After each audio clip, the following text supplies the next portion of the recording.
Official గా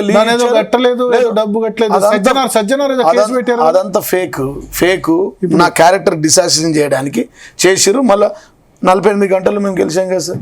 48 గంటలు వాళ్ళు సీజ్ చేశారు మీరు అన్న ప్రకారం. ఒకవేళ అదే తప్పు అయితే భరత్ గారు మళ్ళీ ఎందుకు నా మాల ఓపెన్ అవుతుంది, నా మాల ఎందుకు నడుస్తుంది?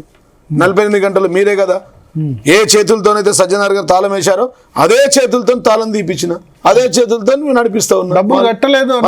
లేదు, జిఎస్టీ వేరే ఇష్యూల మీద కావాలని వ్యక్తిగత కక్షతో ప్రభుత్వం మొట్టమొదటిగా డిసెంబర్ 7వ తారీఖు నాడు రేవంత్ రెడ్డి గారు ప్రమాణ స్వీకారం చేశారు.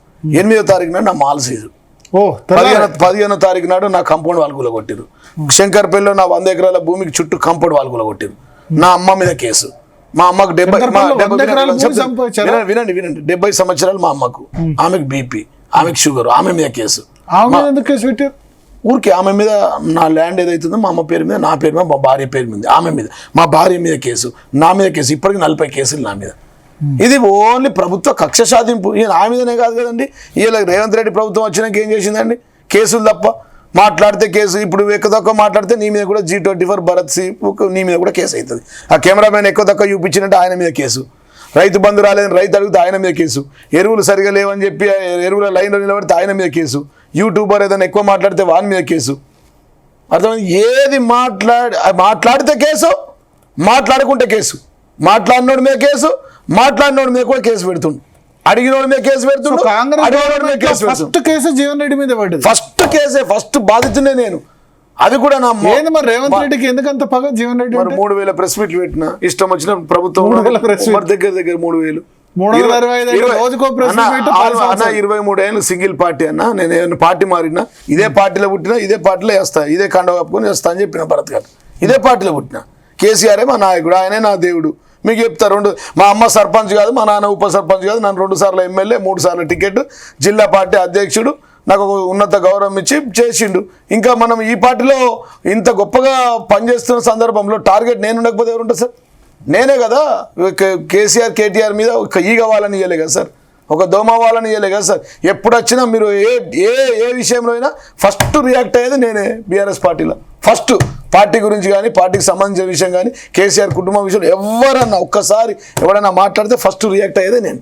అయింది నేను. మీ టీవీలో ఆస్తుల్ని అన్ని దెబ్బతీశారా రేవంత్ రెడ్డి వచ్చిన తర్వాత? మీ ఆదాయ మార్గాలు బాగా బాగా ఒక మాల్ సీజ్ చేస్తేనే 15-20 లక్షలు నాకు నష్టమైంది కదా. ఆయనకేం సంబంధం అండి? నేను మాల్ కాంగ్రెస్ గవర్నమెంట్ ఇచ్చింది. జీవో చూపిస్తాం, మీకు కావాలంటే పేపర్ చూపిమంటే చూపిస్తాం ఓపిక ఉంటే. నా మాల్ 2013లో అది లీజు. 13లో మా ప్రభుత్వం ఉందా భరత్? నేను అధికారంలో ఉన్నానా?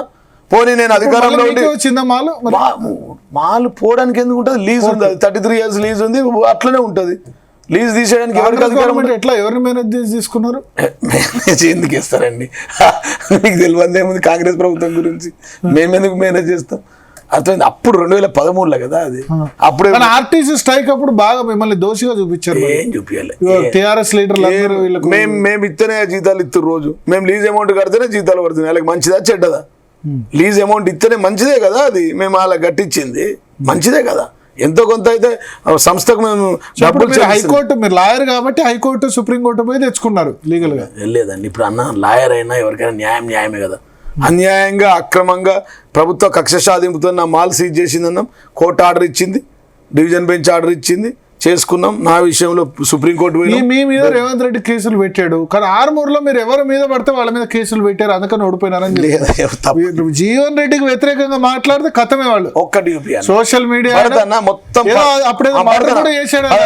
మర్డర్ చేసింది ఎవరు పేరు? అన్ని తప్పుడు ప్రచారాలే, అన్ని తప్పుడు ప్రచారాలు, తప్పుడు ప్రచారాలతో ఓడించారు. జీవన్ రెడ్డి వ్యతిరేకంగా మాట్లాడితే కథ చావే. సార్ తప్పుడు ప్రచారాలు, కేసు కూడా కాదు ఇక చంపుడే. నువ్వు ఒక్క కేసు చూపియు. ఆయన ఎవరు దళిత లేదన్న, నాకు తెలియదు కానీ, పేరు తెలియదు కానీ నేను చెప్తాను. నాకు సంబంధం లేని ఇష్యూ, దాన్ని ఎంక్వైరీ ఆరోపణ చేశారు కదా. అప్పుడు రేవంత్ రెడ్డి అక్కడికి వచ్చి మాట్లాడిండు నిజామాబాద్కి వచ్చి మాట్లాడు. కాంగ్రెస్ లీడర్లు అందరూ మాట్లాడారు. ఉత్తమ్ కుమార్ రెడ్డి మాట్లాడిండు, బట్టి విక్రమార్క మాట్లాడిండు, అందరూ మాట్లాడారు. ఉత్తగానే డ్యామేజ్ చేయాలని, క్యారెక్టర్ డిసాక్షన్ చేయాలని. సార్ చెట్లు పండ్లున్న కాయకే కదా సార్ రాళ్ళేసేది, పండ్లున్న చెట్టుకే కదా రాళ్ళేసేది. ఉట్టి చెట్టుకి ఎత్తే ఏం రాళ్ళు? మన కెమెరామెన్ పోయేయాలంటే పనులున్న చెట్టుకి ఏదో అంతమంది మంత్రులు మీ దగ్గర ఉండగా ఒక జీవన్ రెడ్డి ఎమ్మెల్యే ఎందుకు టార్గెట్ చేశారు అందరూ? ఒక మాట చెప్పాలంటే పోచారం శ్రీనివాస్ రెడ్డి మంత్రి ఉండే, ప్రశాంత్ రెడ్డి మంత్రి ఉండే, వాళ్ళందరినీ ఇప్పుడు నేనేమంటాను సార్, అందరూ ఇంత తెగించి ప్రతిపక్షంలో పాలకపక్షంలో ఉన్నప్పుడు ప్రతిపక్ష నాయకుల మీద అన్ని ప్రెస్ మీట్లు అంత ధైర్యంగా ఎదుర్కొని మాట్లాడిన కక్ష సాధింపు చేస్తూ ఉన్నారు. నేను అప్పుడు నేను మాట్లాడింది నిజాలు, కానీ కక్ష సాధింపు చేస్తూ ఉన్నారు. అది కామన్గా రాజకీయంలో కాంప్రమైజ్ కాలే ఎక్కడికి చీ ఎందుకు కాంప్రమైజ్ అయితే ఎందుకు ఉంటుంది సార్? 23 ఏళ్ళు భరత్ గారు ఒకటే సింగిల్ పార్టీ కదా, మొత్తం 25 ఏళ్ళు. 2001లో ఉద్యమంలో పాల్గొన్నాం. దాని తర్వాత పార్టీలోకి వచ్చిన తర్వాత 23 ఏళ్ళు నేను పార్టీ మారాను. ఇప్పుడు మా పార్టీ నుంచి కడియం గారు డిప్యూటీ సీఎం ఉన్నాడు, పార్టీ మారాడు. రంజిత్ రెడ్డి ఎంపీ ఉండే, పార్టీ మారాడు. పోచారం శ్రీనివాస్ రెడ్డి ఉన్నాడు, ఆయన పార్టీ మారారు. కేశవరావు గారు ఉన్నారు, రాజ్యసభ ఉండే, ఆయన పార్టీ మారారు. అందరు పార్టీని వాడుకొని పార్టీ మారారు. మరి నేనేం మారలేదే, నేను ఎక్కడ పోలేదే, పార్టీలోనే ఉన్నా కదా. అయితే అందుకోసం కదా మొట్టమొదటి టికెట్ ఆర్మూర్ కూడా సెంటిమెంట్ భరత్ గారు. మొట్టమొదటి సీటు తెలంగాణ రాకున్న ముందు 2013లో గౌరవ తెలంగాణ తొలి ముఖ్యమంత్రి ఆర్మూర్ వచ్చి ఆర్మూర్లో ఉండి మొదటి టికెట్ ఇచ్చిండు. ఒకవేళ lucky sentiment Jeevan Reddy loyalty lucky Armoor Akshaya Tritiya రోజు ఆశన్న గారి జీవన్ రెడ్డి ఆ రోజు మొదటి నార్త్ ఈస్ట్ సభ పెట్టడం. ఆ సభ కాని తర్వాత సార్కి నచ్చి మెచ్చి సార్ మెచ్చిన తర్వాత నాకు మొదటి టికెట్ ఇచ్చారు. 2018లో కూడా మొదటి టికెటే మీదే ఫస్ట్, నాదే ఫస్ట్. 23లో నాకు సెకండ్ ఇచ్చారు. అయ్యో తెలియదు కానీ నాకు సెకండ్ ఇచ్చారు. నేను చెప్తాను వినండి, మూడోసారికి ఫస్ట్ టికెట్ కాదు, వాస్తవం చెప్తా ఉన్నా. 100% అదే జరుగుతుంది, అట్లనే అవుతుంది, అట్లనే ఇస్తాడు సార్ అని నాకు నమ్మకం. ఎందుకంటే ఎందుకు కేసీఆర్ కు జీవన్ రెడ్డి అంటే ఎందుకంత గురి సార్? ఇప్పుడు నేను భరత్ గారు, నేను యువకుడిని, వచ్చిన మాట మీద ఉన్నా, లాయల్గా ఉన్నా, బాస్ ఏది చెప్పిన బాసే నా దేవుడు అని చెప్పిన 100 సార్లు 1000 సార్లు చెప్పిన. నేను మా అమ్మ సర్పంచ్ కాదు, మా నాన్న ఉప సర్పంచ్ కాదు, కాబట్టి బాస్ కోసం ఏదైనా తెగించి చేస్తా అని చెప్పిన. అది తెగించి చేసినా కూడా ఎప్పుడు దుంకినాం, సావమంటే ఎత్తాం, నిలబడతాం. కేసీఆర్ గారు మునుగోడు పోమంటే ఆన్నే ఉన్నా, నాగార్జున సాగర్ పోమంటే ఆన్నే ఉన్నా, ఔరంగాబాద్ పోమంటే ఆన్నే ఉన్నా, మహారాష్ట్ర పోమంటే అక్కడనే ఉన్నా, ఇక్కడ నాందేడ్లు ఉండమంటే అక్కడ పోయి ఇన్ఛార్జ్ ఉన్నా. ఎక్కడ ఏ పని చెప్పినా తూచా తప్పకుండా ఒక్క పొల్లు పోకుండా చెప్పింది చెప్పినట్టుగా నేను పనిచేసిన వ్యక్తిని, ఆయన కింద పనిచేసే వ్యక్తిని, ఆయన సోల్డియర్ని. కాబట్టి చాలాసార్లు చెప్తా, మీరు అంటారు మీరు ఏంది అంటారు, boss is boss, king is king, boss is always right. My boss is KCR, I live for my boss, I will die for my boss, I will follow my boss అని చెప్తా. ఎందుకు చెప్తాను, మీ ఇంట్లో కేసీఆర్ ఫోటో కూడా అట్లే ఉంటుంది, కాళ్ళకి నమస్కరిస్తూ పెడతాం కదా సార్. పెద్ద ఆయన తండ్రికి నమస్కారం పెట్టాము, దండం పెడతాము. ఆయన కూడా మాకు తండ్రితో సమానం, దేవుడితో సమానం అని చాలాసార్లు చెప్పినాము. అదే విషయం ఫాలో అవుతాం, కానీ ఇంకా మారుతుందా? మేము ఇప్పుడు సార్ ఒక మనిషి అన్నం ఉడికిందా లేదని తెలియక ఒక వెతికేయాలి. నాకు 25 ఏళ్ళు అయింది. 25 ఏళ్ళ నుంచి నన్ను పరీక్షిస్తూనే ఉన్నాడు, చూస్తూనే ఉన్నాడు, దగ్గర ఉంటూనే ఉన్నా. ప్రతినిత్యం ప్రగతి భవన్లోనే ఉంటుంది, ప్రతినిత్యం ప్రభుత్వం ఉంటుంది, పీఈసీ చైర్మన్గా చేస్తుంది, జిల్లా అధ్యక్షుడికి ఇప్పుడు ఉంటుంది, ప్రతిపక్షంలో ప్రతినిత్యం మాట్లాడుతూనే ఉంటుంది. ఎప్పుడు పెద్ద ఆయనతోనే ఉంటుంది, పెద్ద ఆయనతో చైనా పోతుంది, పెద్ద ఆయనతో సింగపూర్ మలేషియా పోతుంది, కేసీఆర్ గారితో, కేటీఆర్ గారితో అమెరికా పోతుంది, కేటీఆర్ గారితో లండన్ పోతుంది, కేటీఆర్తో సింగపూర్ పోతుంది, 8 ఫారిన్ ట్రిప్లు పోతుంది, కేరళ సీఎంల మీటింగ్లకు పోతుంది. ఎక్కడ పడితే అక్కడ వారితో పాల్గొన్నాం, పని చెప్తే చేసినాం, బై ఎలక్షన్లో పోరాటం చేసినాం, టికెట్ ఇస్తే గెలిచి వచ్చినాం 2 సార్లు, 3వసారి టికెట్ ఇస్తే. కవితతో ఎందుకు ప్రాబ్లం? ఇచ్చారు జీవన్ రెడ్డి తప్ప మేమే సార్. నేను ఒక సామాన్య వ్యక్తిని, ఒక మామూలు కుటుంబంలో పుట్టిన వ్యక్తిని, ఒక రైతు కుటుంబంలో పుట్టిన వ్యక్తిని. నేను ఒక ఫస్ట్ జనరేషన్. మా అమ్మ సర్పంచ్ కాదు, మా నాన్న ఉప సర్పంచ్ కాదు. నాకు అంత పెద్ద శక్తి ఉంటుంది. ఎందుకు 33,000 34,000 మొత్తం నియోజకవర్గాలు ఒక్కటే కాదు కదా సార్, అన్ని ప్రాంతాల్లో ఓడిపోయారు కదా. కరీంనగర్లో వినోద్ గారు కూడా ఓడిపోయారు, ఇంకో ప్రదేశ్లో కూడా ఓడిపోయారు కదా. అనేక మొన్న మొత్తం ఓడిపోయారు. మొన్న కూడా జీవన్ రెడ్డి ఓడించాడా? మొన్న కూడా ఓడిపోయింది కదా. బట్ కవితకు అంత ముందు 4 నెలల ముందే మెజార్టీ వచ్చింది మీ దగ్గర.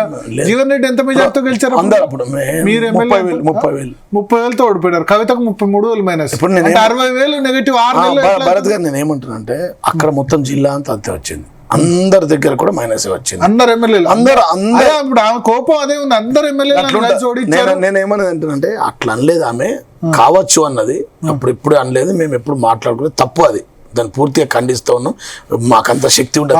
ఇంకోటి ఒక్క మాట భరత్ గారు, ఒక్కరు చెప్తే ఒక 500 ఓట్ల కంటే ఎక్కువ నేను కేసీఆర్ కుటుంబంలో ఉండి మొదటి టికెట్ తీసుకొని 3 సార్ల టికెట్ తీసుకొని 23 ఏళ్ళు ఒకటే పార్టీలో ఉండి వాళ్ళ ఇంట్లోనే ఉండి ఇంటి మనిషిగా ఉండి నేను అట్లెందుకు చేస్తామని చెప్పి ఎవరన్నా మాట్లాడతారా అండి? అట్లా మాట్లాడచ్చా అసలు? అంటే మీరు డైరెక్ట్ గా మీ క్యాడర్ కవితతో టచ్ లో ఉంటున్నారని అందరు ఎమ్మెల్యేలు కలిసి కవిత ఎంపీ అయితే కనుక మళ్ళా మళ్ళా మన కష్టం అని చెప్పి అందరు కూడా పూర్తిగా తప్పు, దాన్ని ఖండిస్తా ఉన్నాం. అది జరిగిపోయిన మాట.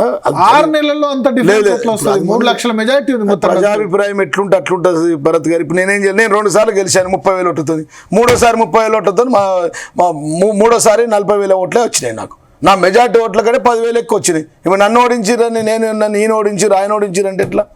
అయిపోయింది. ప్రజాస్వామ్యంలో ప్రజా నిర్ణయం, ప్రజలే దేవుళ్ళు, ప్రజా నిర్ణయం దానికి శిరస వహించాలా, మనం ముందడుకోవాలి. దాని తర్వాత మళ్ళీ ఎట్లా గెలుచుకొని రావాలా, పోయిన దగ్గరనే లెంకోవాలి. ఆర్మూర్లోనే ఓడిపోయినా మళ్ళీ ఆర్మూర్లోనే గెలిచి వచ్చి భరత్తోని మాజీ ఎమ్మెల్యే నుంచి తాజా ఎమ్మెల్యేగా మాట్లాడాలి. కానీ నేను ఓడిపోయినా, ఓడిపో భరత్ కారణం, కెమెరామెన్ కారణం.